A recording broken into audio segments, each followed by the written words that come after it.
قرآن عظیم میں یہ ایک ہی صورت ہے جو ایک عظیم عورت کے نام پر آئی ہے، وہ سیدہ بی بی مریم رضی اللہ تعالیٰ عنہا ہیں۔ سورہ آل عمران کی تفسیر کے موقع پر میں نے عرض کیا تھا حضرت سیدہ بی بی مریم کی ولادت کا مسئلہ، اور آج پورا انہی کے نام کی ایک سورہ ہے، یہ 16ویں پارے میں، اور اس کے بعد دوسری سورہ طٰہٰ۔ یہ دونوں صورتیں بڑی اہمیت کی حامل ہیں، ان کی بڑی فضیلتیں بھی ہیں۔ خاص طور پر سورہ مریم کی تلاوت کے لیے ہمارے بعض بزرگوں نے عورتوں کو تاکیداً کہا ہے، اچھے رشتے کے لیے، صالح رشتے کے لیے جوان لڑکیاں سورہ مریم کی تلاوت کیا کریں، اللہ اس کی برکت سے نیک رشتے عطا کرے گا۔ اور خاص طور پر حاملہ عورتیں بچے کی ولادت سے پہلے آسانی وضع کے لیے، ولادت کی آسانی کے لیے سورہ مریم کی تلاوت کیا کریں۔ حضرت بی بی مریم نہایت ہی پاکیزہ خواتین میں ہیں، بلکہ دنیا کی سب سے پاک باز عورتوں میں آپ کا نام آتا ہے۔ آپ کی پرورش بیت المقدس میں ہوئی۔ جب آپ جوانی کو پہنچیں تو جوانی کو جب آپ آئیں تو ایک دن ایسا ہوا کہ جبرائیل امین علیہ السلام تشریف لائے اور یوں کہا کہ میں اللہ کی طرف سے تجھے ایک بیٹا دینے کے لیے آیا ہوں۔ حضرت بی بی مریم نے پکار کر کہا، مجھے بیٹا کیسے ہو سکتا ہے؟ انا یکون لی غلام ولم یمسسنی بشر ولم اکو بغیا، مجھے کیسے بچہ ہو سکتا ہے؟ آج تک مجھے کسی انسان نے چھوا بھی نہیں، کسی انسان نے مجھے، یعنی بلوغیت کے بعد کسی اجنبی مرد نے مجھے چھوا تک نہیں، ولم اکو بغیا، اور نہ ہی میں کوئی برے عادتوں والی عورت ہوں، تو مجھے بیٹا کیسے ہو سکتا ہے؟ تو جبرائیل امین نے کہا کہ میں تیرے رب کی طرف سے قاصد بن کر کے آیا ہوں، اور تیرا رب یہی چاہتا ہے کہ بغیر کسی انسان کے چھوئے تجھے اللہ ایک بیٹا عطا کرے۔ قال کذالک قال ربک هو علی ہین، اور حضرت جبرائیل نے کہا کہ مریم، یہ تمہارے رب کے لیے کوئی مشکل مسئلہ نہیں ہے، جو رب تعالیٰ بغیر ماں اور بغیر باپ کے آدم کو پیدا کر سکتا ہو، وہ صرف بغیر باپ کے ایک عیسیٰ کو کیوں نہیں پیدا کر سکتا؟ تو انہوں نے ایک پھونک ماری جبرائیل امین نے، فنفخت من روحی، نہیں یہاں پر آیت ہے حضرت جبرائیل علیہ السلام نے ان کو پیغام سنایا کہ اللہ تعالیٰ کی طرف سے تمہیں ایک بیٹا ہوگا، اور ان پر ایک پھونک ماری اور حضرت بی بی مریم حاملہ ہو گئی۔ اسی لیے عیسیٰ علیہ السلام کا ایک لقب ہے، ان کو روح اللہ کہا جاتا ہے۔ روح اللہ کہا جاتا ہے کیوں؟ اللہ کی روح نہیں، یہ اللہ تبارک و تعالیٰ کے امر سے، حکم سے، صرف پھونک سے آپ پیدا ہوئے، صرف ایک پھونک سے۔ بی بی مریم جب حاملہ ہو گئیں، اب وہ گھبرانے لگیں۔ یہ تو پتہ ہے جب حضرت بی بی مریم کو معلوم ہے، ان کے رب کو معلوم ہے، لیکن دنیا کیا کہے گی؟ کیا لوگ ایسے ہی مان لیں گے؟ لیکن سارے لوگ حضرت بی بی مریم کی طہارت کو تو مانتے تھے، ان کی پاکیزگی کا سب لوگ اقرار کرتے تھے، لیکن جب آپ حاملہ ہو گئیں تو پھر اللہ تبارک و تعالیٰ کا حکم ہوا آپ کو کہ آپ آبادی سے یہ نکل جائیں، یہاں سے دور نکل جائیں، اور کھجوروں کا ایک باغیچہ ہے، اس میں وہ چلی گئیں۔ جب ولادت کا وقت قریب آیا اور اللہ تبارک و تعالیٰ نے انہیں وہاں جانے کا حکم دیا، اب وہاں جب وہ پہنچیں تو درد کی شدت تھی آپ کو بھی، اور حضرت بی بی مریم نے درد زہ میں جو الفاظ کہے وہ بھی قرآن میں آیا، فناداہا من تحتہا اللہ تحزنی قد جعل ربکی تحتکی سریا، وہ پکارنے لگیں اور یہ کہتی تھی، یا لیتنی مت قبل ھذا وکنت نسیا منسیا، اے کاش میں اس سے پہلے مر گئی ہوتی۔ یہ درد جو ہوتا ہے نا بچے کی ولادت سے پہلے، یہ بہت شدید ہوتا ہے، اور عورتوں کو اسی کا اجر بھی دیا جاتا ہے۔ اگر بچے کی ولادت کے دوران کسی عورت کا انتقال ہو گیا تو اسے شہید کا مقام دیا جاتا ہے، وہ شہادت ہے، اس کی شہادت کا مقام ہے۔ درد زہ کو، یہ جو ولادت کا درد ہوتا ہے عورتوں کو، بعض حکماء نے کہا ہے، کچھ حکیموں نے، کہ روح نکلنے کے وقت 40 ایسی بڑی ہڈیاں ہیں جس سے روح نکل جاتی ہے تو موت آ جاتی ہے. 40 ہڈیوں سے جب روح نکل جائے تو موت آتی ہے. بچے کی ولادت کے وقت عورت کی 39 ہڈیوں سے روح نکل چکی ہوتی ہے. اب اس سے اندازہ کریں کہ وہ موت کے منہ میں قریب جا کر واپس آتی ہے. ایک بچے کو جنم دینا دنیا میں، یہ اللہ تبارک و تعالیٰ ہی ان عورتوں کو صبر دیتا ہے، اور وہ درد اور وہ تکلیف کو برداشت کرنے کی اللہ تبارک و تعالیٰ ہی انہیں طاقت عطا کرتا ہے، ورنہ اس درد کو سہنا ہر ایک کا کام نہیں ہے. بہرحال حضرت بی بی مریم نے اس درد کی شدت میں جو پکارا وہ قرآن میں آیا ہے، قرآن میں آیا. اسی لیے تو حدیث پاک میں بھی ملتا ہے کہ سوال ہوا میرے آقا صلی اللہ تعالیٰ علیہ وسلم سے کہ میں یا رسول اللہ اپنی بوڑھی ماں کو اپنے کندھے پر بٹھا کر حج کرا چکا ہوں، خانہ کعبہ کے ساتھ طواف، اور گرم زمین جس میں ننگے پیر میرے تلووں میں آبلے پڑ گئے ہیں، تو کیا میں نے اپنی ماں کا حق ادا کر دیا؟ حضور پاک صلی اللہ تعالیٰ علیہ وسلم کا جواب سنیں. ان سے فرمایا کہ تم نے اپنے کندھے پر اپنی بوڑھی ماں کو بٹھا کر حج کرایا، طواف کعبہ کروایا، تم اس کے حق کی بات کرتے ہو. جب تم اپنی ماں کے پیٹ میں تھے ایک جھٹکا تم نے جو لگایا تھا اس کا بھی حق نہیں ادا ہوا، کیونکہ بچہ جب گھومتا ہے پیٹ کے اندر ماں کے، ہر گھومنے کے وقت، ہر چکر کے وقت اس کا ایک الگ درد ہوتا ہے. 9 مہینے وہ بچوں کو اٹھاتی ہے. میرے عزیزوں، اگر تمہارے پیٹ میں کھانا زیادہ ہو جائے تو پیٹ بھاری پڑ جاتا ہے اور آپ چل پھر نہیں پاتے، جلدی سے آپ سکون کی جگہ ڈھونڈتے ہیں کہ میں پیٹ خالی کر لوں یا ہلکا کر لوں. اور اس عورت کو، ماں کو اللہ نے 9 مہینے تک تمہارا بوجھ دیا اور وہ اٹھائے گھومتی رہتی، پھرتی رہتی ہے. سیدہ بی بی مریم نے ولادت کے وقت یہ فرمایا.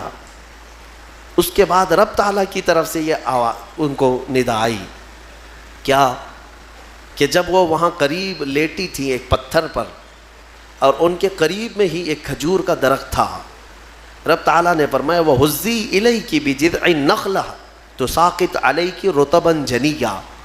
مریم اس درخت کو پکڑ کر کے ہلاؤ، تم پر پکی تازی کھجوریں گریں گی. تو ولادت کا وقت ہے ان کا، عیسیٰ علیہ السلام کی پیدائش کا، اور حضرت بی بی مریم کو کھجور کا درخت ہلانے کا حکم ہوا. انہوں نے ہلایا تو پکی کھجوریں ان پر گریں. رب تعالیٰ نے فرمایا فَكُلِي وَاشْرَبِي وَقَرِّي عَيْنًا، مریم کھا اور پی لے اور اپنی آنکھوں کو ٹھنڈی کر لے. مفسرین فرماتے ہیں درد زہ کے وقت اگر کسی عورت کو کھجور دیا جائے تو یہ قرآن پاک کے نسخے کے اعتبار سے اللہ تعالیٰ اس کے درد میں آسانی عطا فرماتا ہے، کیونکہ حکیم مطلق رب ذوالجلال نے حکم دیا بی بی مریم کو کہ کھجور کھاؤ، پکی کھجوریں تم پر گریں گی.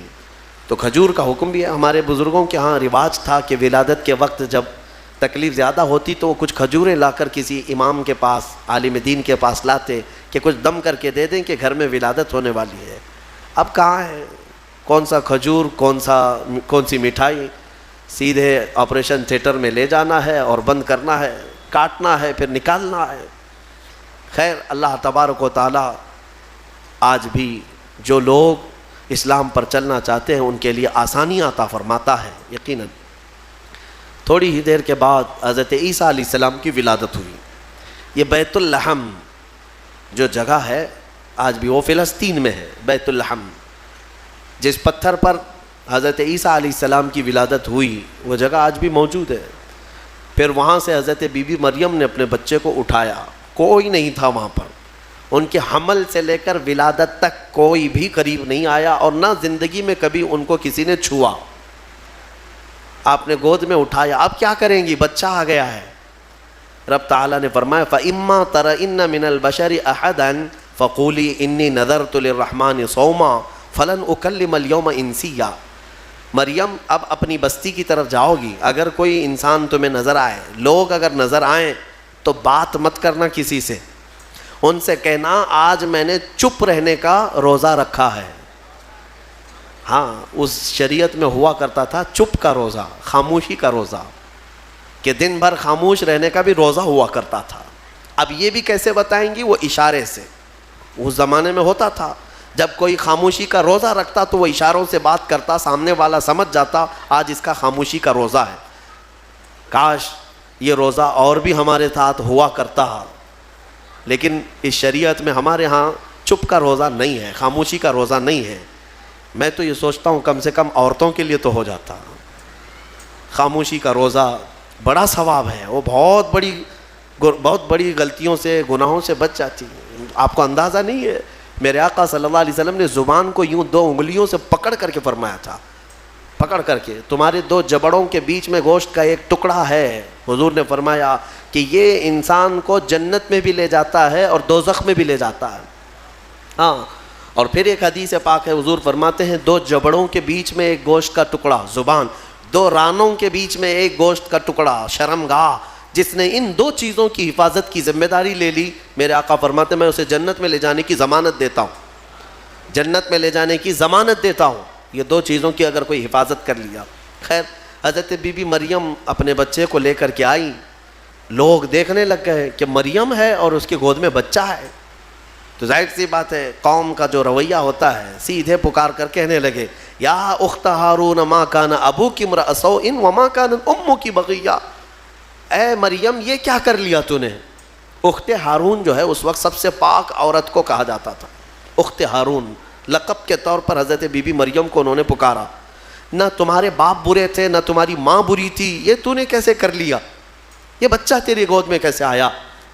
فاشارت الیہ، انہوں نے اشارہ کیا اپنے بچے کی طرف، کیونکہ اللہ تعالیٰ کا حکم تھا اگر کوئی بات کرے تو بات مت کرنا، اپنے بچے کی طرف اشارہ کر دو۔ آج میں خاموشی کا روزہ ہوں، اشارہ کیا اپنے گود والے بچے کی طرف، 1 دن کا بچہ ہے، تو لوگ بول پڑے کہ تو اس کی طرف اشارہ کر رہے، قالوا کیف نکلم من کان فی المہد صبیا، ہم کیسے بات کریں اس سے جو آج گود میں ہے تیرے، آج کا بچہ ہے۔ قرآن میں ہے جب وہ لوگ بحث کر رہے تھے، قال انی عبد اللہ آتانی الکتاب وجعلنی نبیا، ابھی وہ بحث کر رہے تھے، عیسیٰ علیہ السلام گود سے ہی بول پڑے۔ کیا بولے؟ بولنے لگے اے لوگوں میں اللہ کا بندہ ہوں، انی عبداللہ، اللہ نے مجھے کتاب عطا کیا ہے، وجعلنی نبیا، اور نبی بنا کر بھیجا ہے، وجعلنی مبارکن اینما کنت، اور جہاں میں رہوں گا برکت کا ذریعہ بنوں گا، اور اللہ تعالیٰ نے مجھے نماز کا اور زکوٰۃ کا حکم دیا ہے، اور میری والدہ کے ساتھ اچھائی کا سلوک کرنے، حسن سلوک کرنے کا حکم دیا ہے۔ اور پھر آخر میں عیسیٰ علیہ السلام اس جملے پر اپنی بات ختم کرتے ہیں، کون سا جملہ؟ والسلام علی یوم ولدت و یوم اموت و یوم ابعث حیا، سلامتی ہو اس دن پر جس دن میں پیدا ہوا اور جس دن میرا انتقال ہوگا اور جس دن مجھے اٹھایا جائے گا۔ اتنا بات کیا حضرت عیسیٰ علیہ السلام اور پھر خاموش ہو گئے۔ یہ معجزہ نہیں تو اور کیا ہے؟ گود کا آج کا بچہ اتنا وسیع انداز میں بول پڑا، تبھی جا کر کے قوم کی زبان چپ ہو گئی کہ یہ جو آیا ہے مریم کی گود میں یہ کوئی معمولی چیز نہیں ہے۔ ظاہر سی بات ہے جب رب تبارک و تعالیٰ کسی چیز کو بھیجتا ہے تو نشانیوں کے ساتھ بھیجتا ہے۔ اب جتنے تھے وہ مان تو گئے کہ بی بی مریم کو کسی نے چھوا نہیں، یہ سچی ہے، اور جب گود کا بچہ بول رہا ہے تو یہ اور سچی بات ہے، یہ محیر العقول چیز ہے، آج تک ہم نے کبھی دیکھا نہیں۔ عیسیٰ علیہ السلام بولے۔ پھر اس کے بعد عیسیٰ علیہ السلام کو حضرت بی بی مریم اپنے گھر تو لے گئیں۔ یہاں پر رک کر کے میں ایک بات عرض کرنا چاہوں گا، حضرت عیسیٰ علیہ الصلوۃ والتسلیم نے جو جملہ کہا وہ یہ ہے کہ جس دن میں پیدا ہوا اس دن سلامتی ہو، یعنی نبی جس دن پیدا ہوتے ہیں وہ سلامتی والا دن ہوتا ہے۔ عیسیٰ علیہ السلام کی پیدائش کا دن سلامتی والا ہے تو 12 ربیع الاول کیوں نہیں سلامتی والا ہے؟ ہاں، اور نبی خود اپنی ولادت کے دن سلام بھیج رہے ہیں، اور ہم سید الانبیاء کی ولادت پر امتی سلام بھیجیں تو کیا حرج ہے؟ یہ قرآن کا حکم ہے۔ نبی خود اپنی ولادت کے دن سلام بھیج رہے ہیں اور امتی اپنے نبی کے پیدائش کے دن پر سلام بھیجے تو یقیناً یہ باعث برکت ہے اور قرآن کے مطابق ہے۔ خیر، یہ حضرت عیسیٰ علیہ السلام کی ولادت کا واقعہ۔ عیسیٰ علیہ الصلوۃ والتسلیم اپنی ماں کے ہاں رہے ایک زمانے تک، پھر جب جوان ہوئے، اچھا ایک بات اور میں بتاؤں، بہت کم عمر میں جن کو نبوت دی گئی، یعنی دنیا میں ظاہری طور پر، وہ 3 نبی ہیں۔ ایک حضرت عیسیٰ علیہ السلام جن کو گود میں ہی پیدائش میں دے دی گئی، دوسرے یحییٰ علیہ السلام جو حضرت بی بی مریم کے ہاں ان کے باپ حضرت زکریہ علیہ السلام نے دعا کی تھی تو اللہ ان کو دیا تھا۔ یحییٰ علیہ السلام بھی پیدا ہوتے ہی نبی ہو گئے تھے، نبوت کے ساتھ دنیا میں آئے۔ تیسرے حضرت یوسف علیہ السلام، جب ان کے بھائیوں نے انہیں کنویں میں ڈالا تھا تب ان کو، یہ چھوٹی عمر میں جن کو نبوت دی گئی وہ 3 انبیاء اکرام ہیں۔ یہ تو دنیا کی زندگی کے اعتبار سے، لیکن اگر کوئی یہ کہتا ہے کہ ہمارے آقا محمد صلی اللہ علیہ وسلم کو 40 سال کی عمر میں نبوت دی گئی تو یہ جملہ غلط ہے۔ میرے عزیزو، حضور کو نبوت دی گئی نہیں، نبی ہونے کا اعلان کرنے کا حکم دیا گیا۔ نبوت کب دی گئی وہ خود رسول سے پوچھو۔ میرے آقا فرماتے ہیں کنت نبیا وآدم بین الماء والطین، میں تو اس وقت بھی نبی تھا جب آدم علیہ السلام کو ابھی مٹی اور پانی میں گوندا جا رہا تھا۔ آدم علیہ السلام کا ابھی پتلا بھی نہیں تیار ہوا تھا، حضور فرماتے ہیں میں اس وقت بھی نبی تھا۔ تو نبی تو میرے آقا صلی اللہ علیہ وسلم پہلے سے تھے۔ بہرحال عیسیٰ علیہ السلام اللہ تعالیٰ کی ایک نشانی ہے، ان کی ذات ہی اللہ کی ایک نشانی ہے، کیونکہ عقل میں یہ آ جانا کہ بغیر باپ کے دنیا میں آئے جبکہ ان کی ماں کو کسی مرد نے چھوا نہیں۔ اسباب تو یہ بتاتے ہیں دنیا میں کہ ایک عورت اور ایک مرد کے اختلاط سے ہی بچہ پیدا ہوتا ہے۔ دنیا میں بچے کی ولادت ایک مرد اور ایک عورت کے ملنے سے ہی ہوتی ہے، لیکن یہاں عیسیٰ علیہ السلام کی ولادت میں کوئی مرد کا اختلاط نہیں، تو عام انسانوں کے دماغ میں یہ بات نہیں آتی۔ تو اسباب کی طرف دیکھنے والا انکار کرتا ہے، اور خالق اسباب کی طرف جو توجہ کرتا ہے وہ انکار نہیں کرتا، کیونکہ اسباب تو یہ بتاتے ہیں کہ ایک روٹی کھانے کے لیے کئی منزلوں سے سفر کرنا پڑتا ہے، لیکن میرا رحمان چاہے تو سیدھے آسمان سے دسترخوان بھی اتار سکتا ہے۔ ہاں، یہ اس سے بھی زیادہ تعجب کی بات میں آپ کو بتاؤں، اس سے بھی زیادہ تعجب کی بات، صالح علیہ السلام اللہ کے نبی ہیں، ان کی قوم بڑی سرکش تھی، نافرمان تھی، اور پتھروں کی پوجا کرتے تھے اور پتھروں کے گھر بناتے تھے اسے تراش تراش کر کے۔ حضرت صالح علیہ السلام نے ان کو اللہ کی طرف بلایا تو وہ نشانی مانگنے لگے، کوئی نشانی بتاؤ کہ تم اللہ کے رسول ہو۔ تو اس زمانے میں پتھروں کے لیے ان کا بڑا مسئلہ تھا کہ پتھروں کی عبادت بھی ہے، پتھروں کے گھر بھی بناتے تھے۔ حضرت صالح علیہ السلام نے اپنی قوم کو ایک جگہ جمع کیا اور ایک پتھر کو، پہاڑ کا ایک پتھر ہے، اس پتھر کو حکم دیا، تو اللہ تعالیٰ نے اس پتھر کے اندر سے ایک اونٹنی پیدا فرمائی، ناقۃ اللہ، اس کو اللہ کی اونٹنی۔ اب مجھے بتاؤ کیا یہ عقل تسلیم کرے گی کہ ایک اونٹنی کو پیدا ہونے کے لیے اس کے بھی تو ماں باپ ہونے چاہیے، وہ بھی کسی اونٹنی کی پیٹ سے پیدا ہوگی؟ لیکن اتنا محیر العقول واقعہ کہ پتھر اور اونٹنی کا کیا میل۔ ہاں، یہ بھی بات سمجھ میں آ سکتی ہے کہ ہاتھی کے ہتھنی کے پیٹ سے کوئی اونٹنی پیدا ہو گئی، یا کسی جانور کے پیٹ سے کوئی دوسرا جانور پیدا ہو گیا، کچھ قریب تو سمجھ میں آتا ہے، لیکن پتھر کے اندر سے اونٹنی پیدا ہونا یہ سمجھ میں آتا ہے؟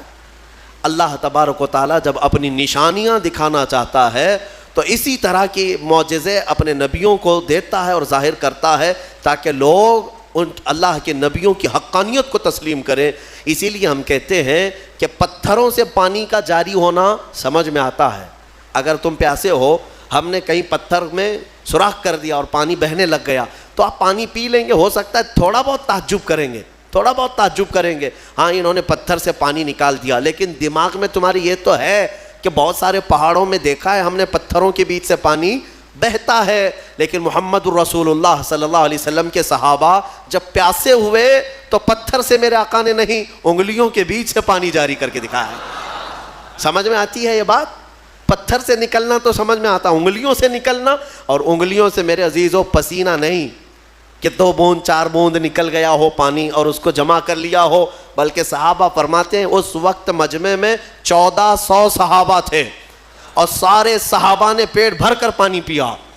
پنجاب رحمت حضور کی انگلیوں سے جو نکلے اس پانی سے سارے صحابہ 1400 صحابہ نے پانی پیا، اپنے مویشیوں کو، جانوروں کو پلایا، اپنے برتنوں میں اور اپنے مٹکوں میں سب بھر بھی لیا۔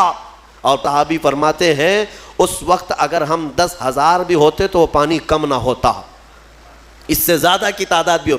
یہ جو معجزے ہیں اللہ تبارک و تعالیٰ کے، یہ نبیوں کے لیے دیے جاتے ہیں، اور یہ نشانیاں حضرت عیسیٰ علیہ الصلوۃ والتسلیم اللہ رب العزت کی کھلی نشانی تھے۔